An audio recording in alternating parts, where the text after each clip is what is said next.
welcome or welcome back to my channel. If you're new here, my name is Kaelyn. I'm a first-year PhD student in History and African American Studies at Yale. But before I ever ended up at Yale, I was a community college transfer student at UCLA. Last week, the announcements were made for those that were accepted to UCLA as transfer students. And so I wanted to make this video, one, to congratulate you all and to remind you of how hard you have worked to get here, but two, to tell you a couple of the reasons why I personally chose UCLA over all of the other schools I was accepted to back in 2017. That feels like forever ago. UCLA was one of the most incredible experiences of my entire life. I made the most incredible friends there that I still talk to every single day. I just have the most incredible memories from my time as a student there, and I honestly wish that I could relive that experience over and over again because it was just so wonderful. So first, I want to address this feeling of disbelief or imposter syndrome upon getting accepted. So when I got into UCLA, I was not expecting it whatsoever. I specifically applied to the University of California system, so the UC schools, including Berkeley, Davis, and UC Santa Barbara, as a way to appease my parents. They helped me with the application fees, and one of the agreements that we had was that I would apply to some schools in California, even though I very strongly wanted to go to the East Coast.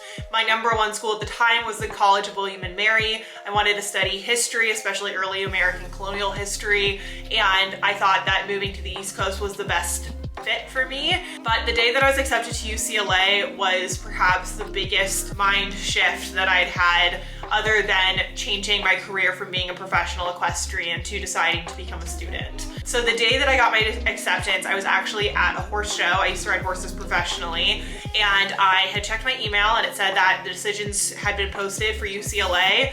So I went and checked the portal and it said, "Congratulations, you've been accepted." And I immediately thought, that's odd. They must have made a mistake. And I found that upon talking to other students that had been accepted, that this was not an individual experience, that many transfer students felt this feeling of disbelief and that they hadn't earned their spot or that somebody had made a mistake. But I'm here to tell you that they did not make a mistake.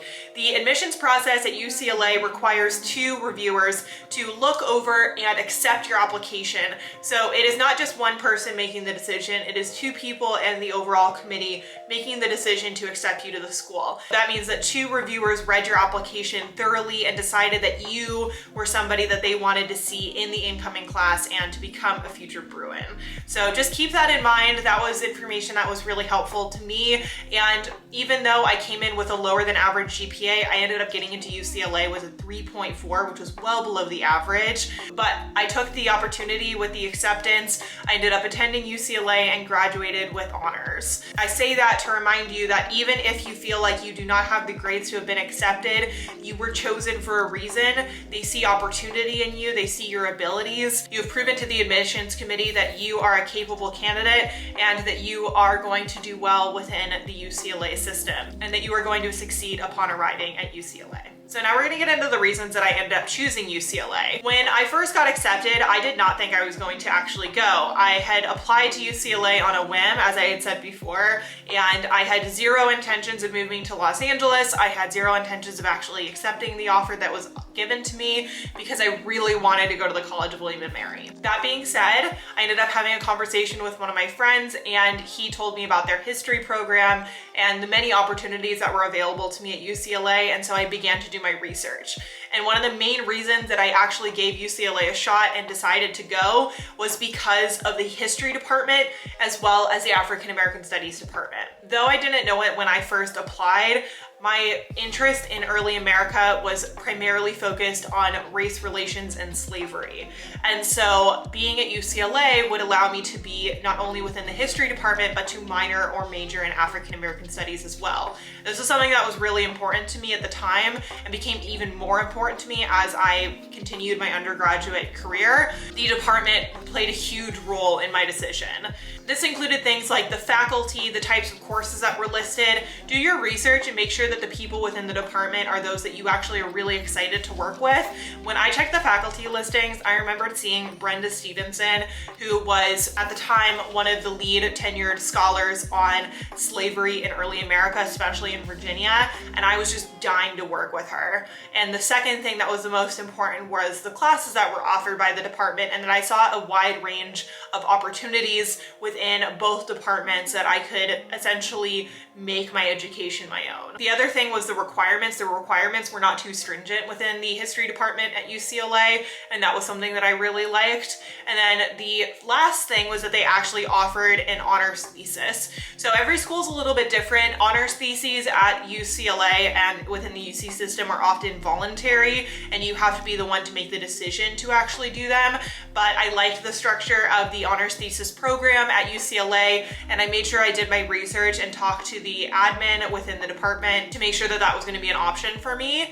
And I am very glad that I did that and that I made the decision to go to UCLA, because I ended up writing an honors thesis. The written sample that I developed while writing my honors thesis was what got me into Oxford, and it's what got me into Yale. The next thing that I want to talk about is the size of the university. I remembered people warning me that to go to UCLA, the classes were going to be huge. I wasn't going to get the type of attention and interactions with my professors that I was wanting, and this was entirely not true. I ended up having an incredible time within my classes and with my professors, and developed really strong relationships with every single one that I came in contact with. Your education is your responsibility and is your own. You have to be your own advocate, and if you want to develop relationships with your professors, my recommendation is to talk to them after class, to go to office hours, participate. No matter what the class size is, professors do want to help you. So what you need to do is advocate for yourself and seek them out for conversation and for mentorship. I had classes that sometimes were large lectures, but I also recommend taking seminars. Seminars within the history department at UCLA are anywhere from 10 to 15 students and a professor, and it is about 3 hours, and it's only once a week where you get to discuss a set of readings. And oftentimes the weekly assignments are just to discuss the readings, and then the final is a paper. So I highly recommend seminars for those that are considering graduate school, because it allows you to get more concentrated education regarding the literature within your field, and it also allows you to develop relationships with your professors that are a bit closer than if you were just going to lectures. That being said, I attended some really incredible lectures while I was at UCLA, and one idea that I had was to make a video about all the classes that I took at UCLA as a history and African American studies student. So if that's something that you'd be interested in, please let me know in the comments down below, and also remember to leave a comment about what you are planning on studying either while you're at UCLA or at a different university. The other thing that was important to me was secured accommodations. At many universities, transfer students are not guaranteed housing, and I found this a lot with many of the state universities that I applied to on the East Coast, including the University of Connecticut and the University of Vermont. It was not guaranteed that you would get to live in dorms, and also what was incredible about UCLA's system was that they actually had dedicated dorms to transfer students. This way you're able to live with other transfer students and develop community in these ways, and that is another thing that I'll touch on in a minute. If you want to see what one of the triple dorms looks like, I actually have a video on my YouTube channel with the tour, so I'm going to go ahead and have that linked in the description down below, so you can check that out if you want to see the size of the rooms. I found them to be very comfortable. I lived with 2 other women, and I actually really loved getting to live in the dorms. I managed to develop lots of friendships, and I also really loved getting to study in the lounge with my friends. The next thing is location. So when I first got into UCLA, as I said, I was not thrilled with the idea of living in Los Angeles. Having grown up in the Bay Area, I always kind of disliked being in LA. I thought it was very crowded, and I didn't particularly like the interpersonal culture of LA, or at least the stereotypes. And so I was a little hesitant about moving to LA, but I soon found that it was actually a huge bonus. So being at UCLA, I actually really enjoyed the options of food and of things to do. There are plenty of places to go out and many things to do and see on top of going to school. There are lots of museums and activities that you can participate in. I ended up actually going to Pantages and seeing Hamilton with my friend Chloe my first year. So there are many options, and I recommend that you take advantage of all of them. The 5th reason I ended up transferring to UCLA was because of the study abroad option. So UCLA has a wide network of study abroad options with universities from around the world, and this is what allowed me to actually study abroad at the University of Cambridge between my junior and my senior year.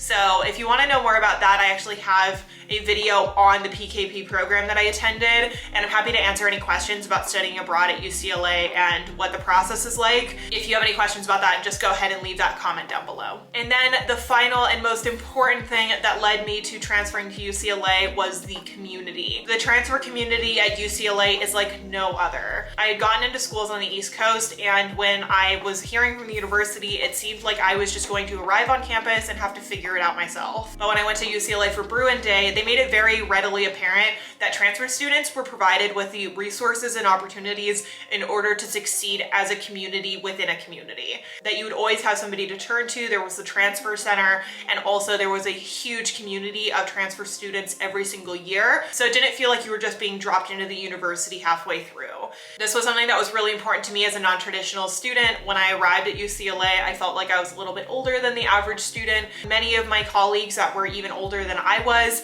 and I always felt very welcomed at UCLA, and I really loved the transfer community and the resources that they offered us. All right, so I've now reached the end of the video. I hope that it was helpful for you all. If you have any questions about transferring to UCLA or any questions about transfer applications, I have many videos on this, and I plan on making many more. So if you have any recommendations, please leave them in a comment down below so I can take note and add them onto my list of videos to film. I hope you all enjoyed this video. If you did, please remember to give it a thumbs up and hit that subscribe button if you are not, as well as the bell notification to be notified the next time I post. I make lots of informational and academic lifestyle content, and I hope that you enjoyed this one. I will see you all in the next video. Bye, everyone.